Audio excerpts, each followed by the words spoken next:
Texas churches damaged in Hurricane Harvey are suing the federal government because they aren't entitled to FEMA money.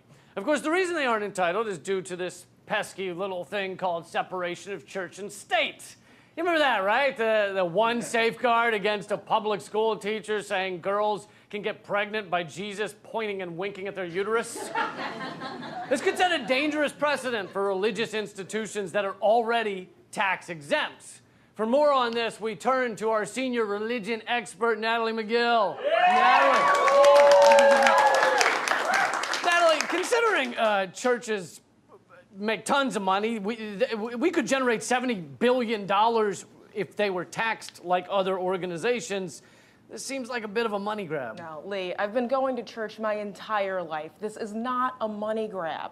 All right, a money grab is when you occasionally use the collection plate to make change for 50, which, in case he is keeping score, it was one time, and it was for a church-sponsored Dave and Buster's trip. But these churches aren't immune to disasters, and now with sewage in their public water, you don't even need to be a sinner for their holy water to burn your flesh. That's why they're appealing to a higher power.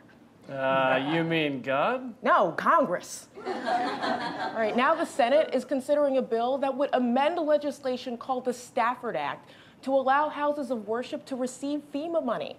That means they could join the ranks of hundreds of thousands of flood-ravaged Americans who wait for FEMA money the same way I refuse to spend the night with a guy until he cleans his toilet seat with bleach and fire and something hotter than fire.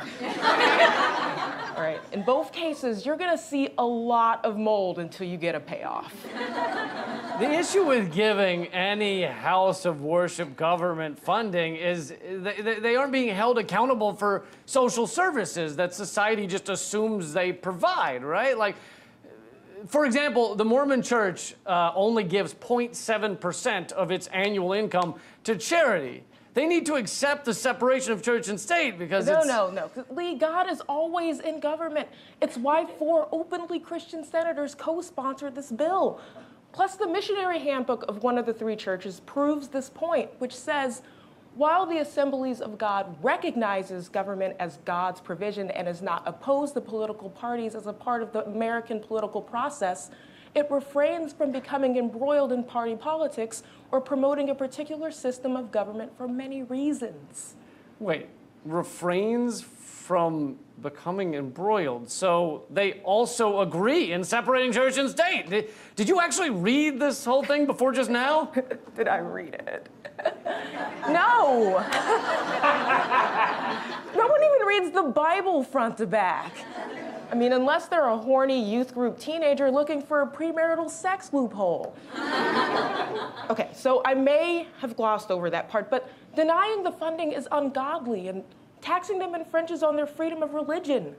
This lawsuit is yet another example of how we exploit tragedies only to pass laws that they'll marginalize the already marginalized. No one is infringing on their freedom by asking them to pay the same taxes others do. We're losing billions of dollars, yet we can't assure groups like the non-religious poor or the LGBT community that they won't be turned away during disasters. Whoa, Lee, these churches would not turn away gay people.